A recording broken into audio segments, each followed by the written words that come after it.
With a kiss of the future, maybe kiss don't need the masters, just waiting for the little bastards. Oh yeah. With a kiss. Bonjour et bienvenue dans Japan Focus. Aujourd'hui un nouvel épisode de cette chronique qui explore l'univers des séries animées japonaises, connues ou moins connues du grand public, mais sortant toujours des sentiers battus. C'est Mister de Bonobo à l'appareil et aujourd'hui on change de registre. Vous ennuyez un petit peu devant la beauté du contemplatif? Vous êtes quelqu'un de plus fulgurant, rapide et impatient. Avec l'animé dont nous allons parler aujourd'hui, vous allez être satisfait. Cette œuvre, c'est comme un rail de coke pris à la vitesse de la lumière. Je parle bien entendu de FLCL, ou en version longue, Fooly Cooly. Cette courte série de 6 épisodes nous a été offerte par une équipe aux petits oignons. Première chose originale s'il en est, c'est au studio Gainax que l'on doit l'idée originale. Cependant, c'est à Mr. Ueda Hajime que revient le mérite originel, puisqu'il est l'auteur de ces OAV et du manga développé en parallèle. Ce dernier tient d'ailleurs plus du mangaka que du créateur de séries animées, mais soit, peu d'œuvres conséquentes ont été produites de sa main, FLCL mis à part, ce qui fait de lui quand même quelqu'un d'assez intéressant. C'est en s'approchant du curriculum vitae du réalisateur Tsurumaki Kazuyuya que l'on commence à comprendre l'importance du projet. Ce dernier a réalisé entre autres l'important Karekano, soit en français Entre elle et lui, les 3 récents films d'Evangelion, You're Not Alone, etc., etc. Il a participé également au storyboard de la dite série originale Evangelion, mais aussi à celui de Tengen Toppa Gurren Lagann. Clairement, avec un tableau de chasse pareil, on voit que ce dernier joue dans la cour des grands. Il en va de même d'ailleurs pour le Kara designer Sadamoto Yoshiyuki, qui a travaillé sur l'ensemble des Evangelions, films anciens et récents, séries comprises. Il a également travaillé au Kara design de différents films bien connus, à savoir La Traversée du Temps, Les Ailes données à Mise, ainsi que au récent Ame et Yuki, Les Enfants Loups. Mais ce n'est pas tout, il est également l'auteur du manga Summer Wars. Il est clairement, de par ses créations, un membre prestigieux dans cette équipe de très bon niveau. La musique rock et énergique a elle été composée par le groupe The Pillows, un groupe japonais, qui n'a pas d'autre palmarès dans l'animation japonaise que la participation à la musique de FLCL. Je me demande s'il est bien utile de présenter le studio Gainax qui fait partie des grands de ce monde. Mais bon, tout de même, pour citer quelques-uns de ses grands succès, mentionnons notamment le grand shonen dont on a parlé, Tengen Toppa Gurren Lagann, Ghost Hound, ainsi que, très certainement, Evangelion. Le studio IG a également été en charge de l'animation pour cette série, en intervalliste, soit en coopération avec Gainax. Il n'en reste pas moins que le point de départ c'est Gainax, et que si je commence à décrire également le studio IG, on peut y passer la journée. Prenons donc notre mal en patience, et concentrons-nous sur cette série animée absolument exceptionnelle.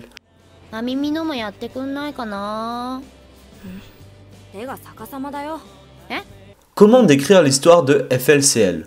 Ce coup-ci, il y en a bien une qui se développe au long des 6 épisodes, à contrario de Mushishi ou de The Diary of Tortorodle. Mais il faut bien admettre qu'elle part un peu quand même dans tous les sens. Donc on va essayer de faire court et efficace, mais je vous préviens, c'est assez difficile et je vais être assez rapide. On prend une grande respiration et... FLCL, c'est l'histoire d'un gamin, Naota, qui traîne près d'un pont en mode dépressif avec une meuf pas mieux lotie, Mamimi, qui attend le retour du frère de Naota parti faire du baseball dans une autre ville que celle de Mabasa, dans laquelle se situe l'action principale et qui est dotée d'un fer à repasser géant construit par la compagnie pharmaceutique médicale Mekina. Rien ne se passe, puis une alien starbée, Haruko Haruhara, arrive sur une Vespa, lance une guitare à la tête de Naota et de la bosse provoquée par l'impact sort un robot télévision nommé Kenshi.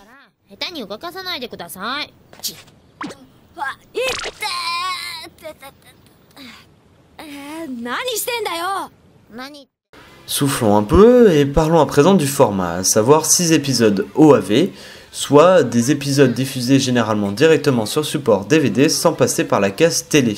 Ce genre de format est courant. Ajoutons à cela que la durée des épisodes tient à peu près entre 20 et 30 minutes. Ça ne fait donc en final rien d'exceptionnel dans le format en soi, et c'est au cœur de la série qu'il va falloir s'attaquer pour remarquer les différences. Les graphismes de FLCL ne sont pas forcément beaux et magnifiques. À quoi bon, me direz-vous, quand le rythme de l'anime est si intense que l'on ne voit pas les images défiler?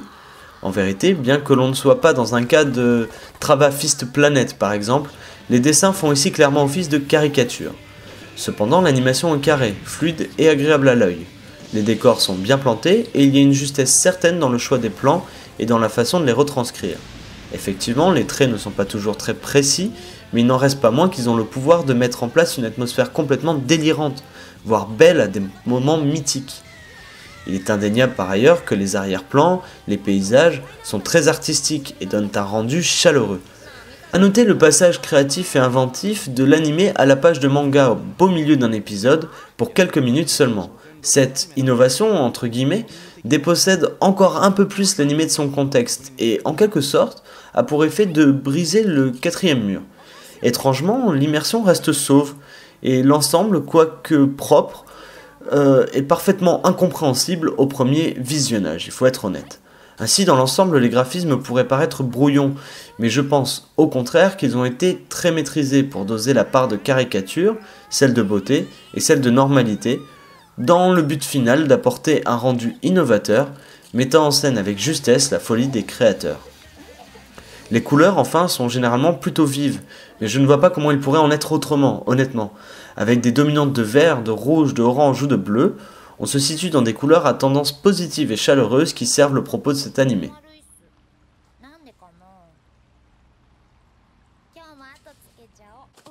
Le chara-design est à l'image du graphisme. Le héros principal est très bien designé, de sorte à lui donner cet air un peu féroce et blasé, résigné mais heureux, qui caractérise l'adolescent en pleine mue. On sent en plus que l'ombre d'Evangelion traîne dans les coins avec le héros principal. Ceci dit, le chara-design du robot Kenshi et de ses adversaires à venir est juste hilarant et également, un peu paradoxalement d'ailleurs, touchant. Il est probablement le plus humain des personnages de cet animé et de ce fait devient encore plus que les autres malgré son mutisme très intéressant. Passant ainsi de l'humour aux stéréotypes des écolières japonaises, des professeurs ou des parents à des absurdités novatrices, le chara-design jongle sans cesse, apportant en dépit du désir affiché de caricature, un côté presque sérieux. Pour le coup, considérant que la narration souffre du grand défaut d'être difficilement accessible au premier visionnage, on ne comprend pas bien le scénario. En vérité, on ne comprend que le plus important, à savoir où on est, qui se bat contre qui et dans quel but, enfin à peu près. Et si le premier plan dans cette aventure extraterrestre que vit le héros Naota est particulièrement flou, la toile de fond scénaristique est quant à elle véritablement claire, l'adolescence.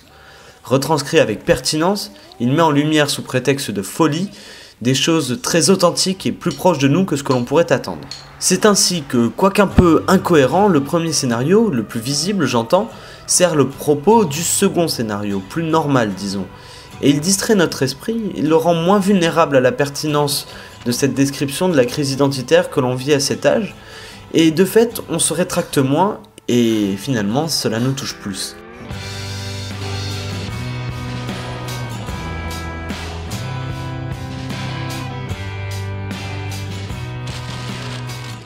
La musique est une partie très importante de cet animé. Très rock, elle ajoute un punch supplémentaire à la narration délirante et sert des moments de repos également. Il y a bien des moments quelque peu nostalgiques qui appuient ce sentiment de douleur adolescente un peu vénale, mais globalement aussi elle est de qualité et s'écoute aussi bien en tant que musique normale dans votre baladeur que bande originale d'un animé quelconque. Pour conclure, FLCL c'est à la fois une caricature et un délirium assumé. Cette équipe créative, plutôt sérieuse dans ses créations habituelles, montre qu'on peut laisser filtrer un peu d'une folie contagieuse agréable en se jouant des codes de l'animation. C'est un humour particulier qui touche cependant aussi bien les néophytes de par son absence de limite que les connaisseurs qui seront capables d'identifier les clins d'œil. FLCL, c'est en dehors de ce délire qui semble ne jamais prendre fin, une œuvre plus profonde et plus creusée que ce qu'elle veut bien nous montrer. Elle séduit sans aucun doute les gens, un peu mélancoliques, et réconforte sans aucun problème les adolescents un peu tristes. C'est un animé incontestablement puissant, rapide et intéressant qui vous réveille ou vous perd, mais ne vous laisse jamais indifférent. Ceci dit, il n'est pas interdit que pour ceux qui n'aient pas vraiment la force de s'accrocher, cette série apparaisse comme vénale et sans finalité. On peut les comprendre d'ailleurs, en effet, parce que on peut admettre que le spectateur un peu fatigué ne veut pas faire d'efforts, et il pourra s'ennuyer alors. Ceci dit, je range cette série d'OAV dans une catégorie de série classique qui fait office d'alternative dans la folie et dans son traitement de l'adolescence. Certes, le fond du propos sent un peu resservi, mais la forme, elle, est toute fraîche, et là, ça fait du bien. Alors n'hésitez plus, soyez curieux et dévorez ce petit bout de génie à l'état pur. Voilà qui conclut la chronique d'aujourd'hui, merci de l'avoir regardé, c'était Monsieur de Bonobo.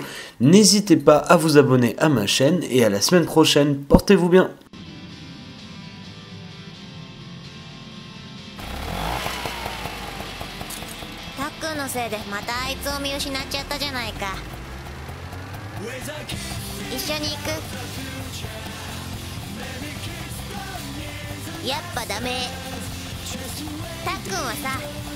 まだ子供だから。